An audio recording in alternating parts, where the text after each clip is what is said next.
नमस्कार दोस्तों, मैं हूं संतोष। आप सभी का स्वागत है हमारे इस YouTube चैनल में। आज मैं आपको सच्ची घटना सुनाने वाला हूं। वह सच्ची घटना उत्तर प्रदेश राज्य के महाराजगंज जिले की है। दोस्तों, वहां की रहने वाली एक लड़की होती है जिसका नाम सुहानी होता है। वो BA फर्स्ट ईयर की स्टूडेंट थी। उसके घर से उसके कॉलेज की दूरी लगभग 10 किलोमीटर की दूरी पे था।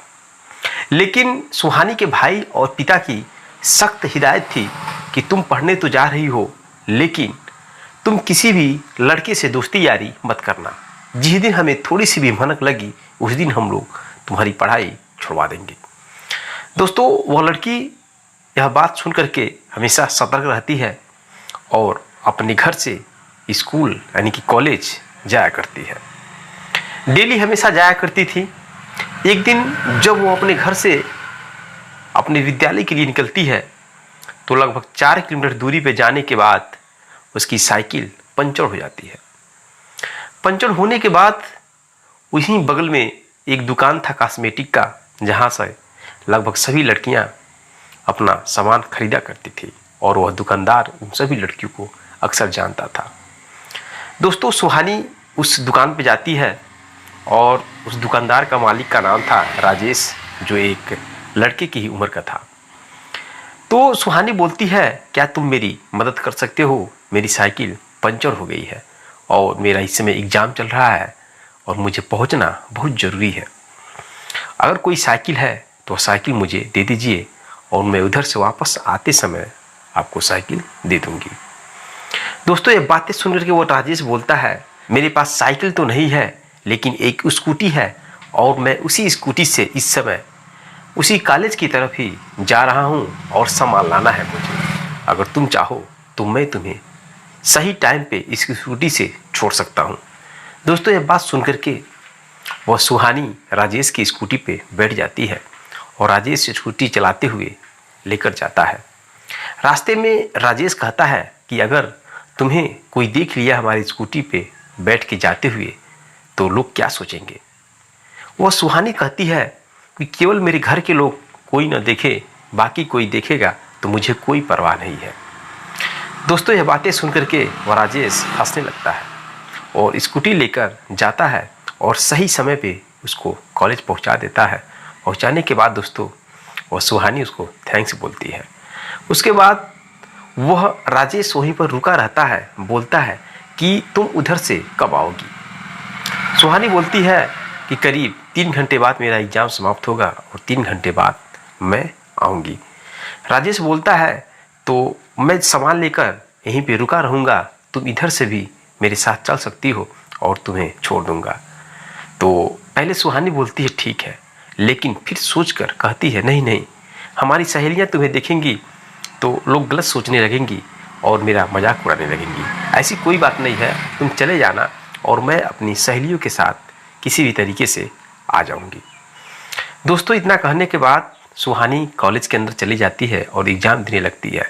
इधर राजेश अपना सामान खरीदता है और सामान खरीदने के बाद वह उसी स्कूल पे जाके खड़ा रहता है।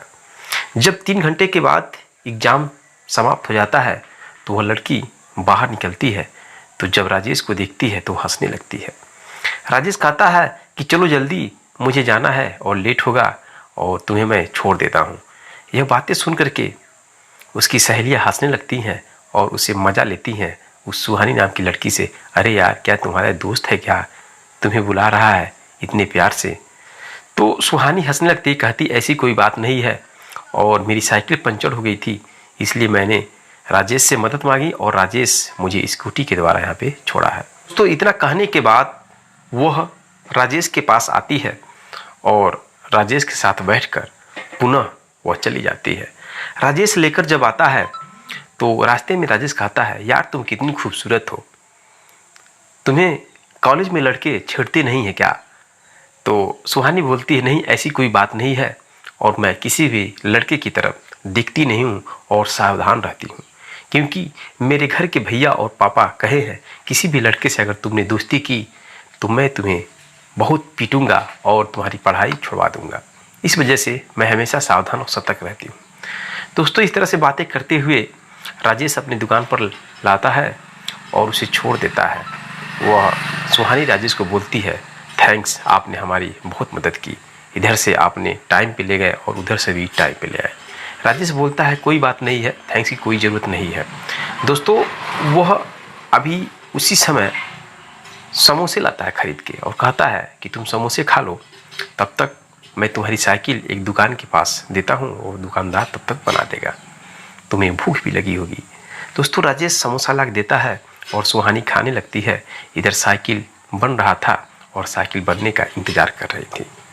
उसी बीच में उसकी जो सहेलियाँ होती है वो साइकिल से आ जाती हैं और देखती हैं कि जो सुहानी है समोसा खा रही है।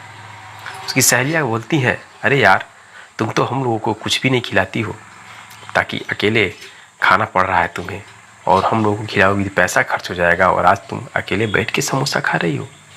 सुहानी बोलती है नहीं, ऐसी कोई बात नहीं है, और राजेश ही समोसा खरीद कर ले आके दे दिया है और मैं खा रही हूँ और मेरा साइकिल अभी बन रहा है। यह बातें सुन करके उसकी सहेलियाँ फिर हंसने लगती हैं और बोलती हैं अरे यार राजेश, हम लोग तुम्हारे यहाँ से सामान खरीदते हैं तो 1 रुपये के डिस्काउंट नहीं देते हो, और आज तुम सुहानी के लिए समोसा खरीद के दिए हो और समोसा खा रही है।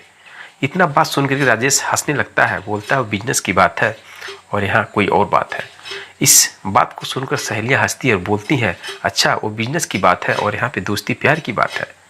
तो राजेश बोलता है नहीं नहीं, ऐसी कोई बात नहीं है। दोस्तों इस तरह से कमेंटबाजी होती है और वो लड़कियाँ चली जाती हैं। इधर सुहानी अपनी साइकिल बनने का इंतजार कर रही थी। साइकिल बन जाती है और साइकिल लेकर फिर वो अपने घर चली जाती है। दोस्तों घर आने के बाद वह राजेश के बारे में सोचने लगती है। इधर राजेश भी सुहानी के बारे में सोचने लगता है और वह डेली अपने कॉलेज आ रही थी जा रही थी। इसी समय उन दोनों की दोस्ती हो जाती है और दोस्ती प्यार में बदल जाती है। प्यार इस कदर बदल जाती है कि दोनों एक दूसरे को चाहने लगते हैं और टाइम टाइम पे मिलना जुलना बातचीत करना सब स्टार्ट हो जाता है। इधर दोस्तों जैसे 3 साल बीत जाते हैं बीए फर्स्ट ईयर की पढ़ाई, वैसे ही उसके जो भाई और पापा हैं अपनी लड़की के लिए शादी करने के लिए स्टार्ट कर देते हैं और लड़के खोजने लगते हैं। इस बात की भनक जब सुहानी को लगता है तो वो अंदर ही अंदर सोचने पे मजबूर हो जाती है मैं करूँ तो क्या करूँ। वो अपनी भाभी से कहती है भाभी मैं राजेश नाम के लड़के से बहुत प्यार करती हूँ और मैं उसी से शादी करना चाहती हूँ, प्लीज़ आप भैया से कहिए। उसकी भाभी बोलती है कि तुम्हारे भैया मेरी तो एक भी बात नहीं मानते हैं, मैं कैसे उन्हें मनाऊंगी और क्या मैं कहूँगी, वो बात मानेंगी नहीं। तो वह सुहानी बोलती है अगर मेरी शादी कहीं और होगी तो मैं जीवन भर खुश नहीं रह पाऊंगी और राजेश के साथ मैं रहकर अपनी पूरी जीवन खुश रह सकती हूँ। तो उसकी भाभी बोलती है कि ऐसा ही लगभग हर लोगों के साथ हो जाता है कि मेरे भी टाइम में ऐसा ही हुआ था, मैं भी किसी और से प्यार करती थी लेकिन शादी किसी और से हुआ। न जाने प्यार करने वाले लोग गलत होते हैं या शादी जो नहीं कराते हैं सच्चे प्यार करने वालों को वो लोग गलत होते हैं, कुछ समझ में नहीं होता है जीवन में क्या होता है। दोस्तों इस तरह से वह भाभी अपनी जो देवरानी है मतलब उसको सुहानी को समझाती है और सुहानी सोचने पे मजबूर हो जाती है। दोस्तों इधर राजेश भी अपने मम्मी पापा से कहता है कि मैं सुहानी नाम की लड़की से बहुत प्यार करता हूँ और मैं उसी से शादी करना चाहता हूँ, लेकिन उसके घर वाले मानेंगे कि नहीं मानेंगे मुझे नहीं पता है और सुहानी की इस समय शादी उसके मम्मी पापा ढूंढ रहे हैं। यह बातें सुन करके दोस्तों राजेश के जो पापा हैं वह सुहानी के घर जाते हैं और सुहानी के पिताजी से इस बात को जब कहते हैं तो उसके पिता बहुत तेज़ी से गुस्सा हो जाते हैं और सुहानी को बुलाते हैं सामने। तो उससे पूछा जाता है क्या सच बात है कि तुम राजेश नाम के लड़के से प्यार करती हो और शादी करना चाहती हो। तो सुहानी डर के मारे वह कहती है नहीं ऐसी कोई बात नहीं है और मैं राजेश नाम के लड़के से प्यार नहीं करती हूँ। दोस्तों यह बातें सुन करके जो राजेश के पिता है बोलते हैं कि लड़की डरी हुई है और डर के कहना नहीं चाह रही है और आप बात मानिए, हम लोग लड़के और लड़की की शादी करते हैं ताकि दोनों खुश रहें और जब ये दोनों खुश हैं तो शादी करने में क्या बुराई है। तो यह बातें सुन करके उसके पिता नहीं मानते हैं, बोलते हैं कि आप हमारे घर से चली जाइए। जब हमारे सामने मेरी लड़की इस बात को स्वीकार नहीं कर रही है तो मैं कैसे विश्वास करूं। दोस्तों ये बातें सुन करके राजेश के पिता चले जाते हैं। चले जाने के बाद इधर जो सुहानी है, सुहानी एक दिन मार्केट जा रही है और मार्केट जाते समय ही वह दौड़कर राजेश के घर चली जाती है और कहती है कि मुझे माफ़ कर दीजिए पापा जी, मैं डर के मारे मैं कह नहीं पाई अपने पापा से कि मैं राजेश से प्यार करती हूँ, क्योंकि आप मेरे पापा को और मेरे भैया को नहीं जानते हैं। इतना कहकर वो रोने लगती है और रोते हुए फिर वहाँ से अपने घर चली जाती है। दोस्तों, उनकी शादी नहीं हो पाती है और सुहानी की शादी साहिल नाम के एक लड़के से हो जाती है। शादी होती है और शादी होने के बाद पहली रात को जब साहिल सुहानी के रूम में जाता है और उसके चेहरे का घूंघट हटाता है तो उसकी सुंदरता को देखकर कहता है, ओ माय गॉड, तुम कितनी खूबसूरत हो, मैं तुम्हें जीवन भर रानी बनाकर रखूंगा। इतना सुनते ही दोस्तों सुहानी रोने लगती है और रोते हुए देख साहिल कहता है, क्या बात है, तुम क्यों रो रही हो? सुहानी बोलती है कि आप मुझे जीवन भर रानी बनाकर रखेंगे, खुश बनाकर रखेंगे, लेकिन मुझे ऐसा लगता है कि मेरे जीवन में दुख ही दुख भरा है। तो बोलता है, क्या बात है, कैसी बात है कि तुम्हारे अंदर दुख ही दुख भरा है? दोस्तों, पूरी कहानी अपनी बयां करती है। तो बयां करने के बाद जो साहिल है वो कहता है कि अगर ऐसी बात है तो तुम्हारे मम्मी पापा बहुत धोखा किए हमारे साथ। शादी करने से पहले उनको सोचना चाहिए था अपनी बेटी के बारे में। जब बेटी किसी और को अपने दिल में बसा कर रखी है तो क्या ज़रूरी है उसकी शादी किसी और से करना। दोस्तों, सुहानी कहती है कि मैं राजेश के बिना नहीं रह पाऊंगी। तो साहिल कहता है कि शादी होने में इतने पैसे खर्च हुए हैं, पैसे का क्या हाल होगा, लोग क्या सोचेंगे, और तुम्हारे माँ बाप क्या सोचेंगे, मेरे घर वाले क्या सोचेंगे। दोस्तों, सुहानी कहती है, लोग कुछ भी सोचें, लेकिन मैं आपके साथ जीवन भर अगर रहूँगी तो मैं खुश नहीं रह सकती, क्योंकि मैं राजेश से बहुत अधिक प्यार करती हूँ। दोस्तों, साहिल कहता है कि ठीक है, मैं चल के अब केस करूँगा और तुम्हारे मम्मी पापा को फंसाऊँगा कि इनके मम्मी पापा जानते थे इनकी लड़की किसी और से मोहब्बत करती थी, फिर भी लोग ज़बरदस्ती से मेरे साथ शादी किए हैं और मेरे जीवन को बर्बाद कर रहे हैं। दोस्तों, इतना बात सुन करके सुहानी है अपने हस्बैंड का पैर पकड़ लेती है और कहती है, प्लीज़ मुझे माफ़ कर दीजिए और मैं आपके साथ जैसा कहेंगे वैसा ही बनकर रहूँगी, लेकिन आप मेरे भाई और मेरे मम्मी पापा को मत फंसाइए।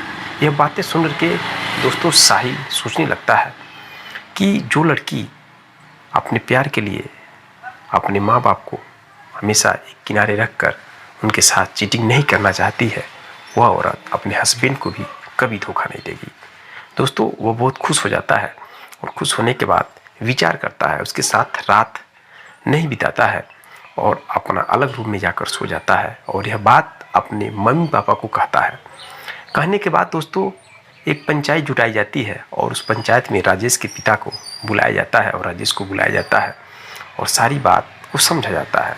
बात समझने के बाद दोस्तों जब इस बात की जानकारी सुहानी के पिता को लगती है तो वो भी आते हैं और सामने बैठकर बात होता है। तो जो साहिल है वो कहता है कि आप लोगों ने ज़बरदस्ती सुहानी की शादी मेरे साथ की है और सुहानी के दिल में राजेश बचा है, आप लोग इसकी शादी इससे कर दीजिए और मेरे साथ जीवन भर खुश नहीं रह सकती। ये बातें सुन करके दोस्तों जो सुहानी के पिता है नाराज़ हो जाते हैं, लेकिन जो सुहानी का भाई है वह हाथ पकड़ लेता है अपने पिता का और बोलता है, पिताजी छोड़िए, जब लड़के और लड़की दोनों खुश है तो शादी कर दिया जाए। हम लोगों ने बहुत बड़ी गलती कर दी इसकी ज़बरदस्ती साहिल से शादी कराकर, और अभी भी समय है, अभी समय गुजरा नहीं है, बीता नहीं है, अभी बहुत समय है, इसलिए प्लीज़ शादी कर दिया जाए। दोस्तों ये बातें सुन करके सब लोग सहमति बना लेते हैं और शादी उनकी कर दिया जाता है और राजेश इस समय सुहानी को लेकर आराम से ज़िंदगी जी रहा है। उनके 2 बच्चे भी हैं। इधर साहिल की भी शादी किसी और से हो जाती है और वो भी अपना ज़िंदगी अच्छे से जी रहा था। दोस्तों यह रही कहानी। क्या इन लोगों ने डिसीजन लेकर सही किया है गलत किया, कमेंट बॉक्स में कमेंट जरूर करिएगा। अगर आपको कहानी अच्छी लगी तो चैनल को भी सब्सक्राइब कर लीजिएगा। मिलते हैं दोस्तों नेक्स्ट कहानी में, नेक्स्ट एपिसोड के साथ। तब तक के लिए जय हिंद, जय भारत।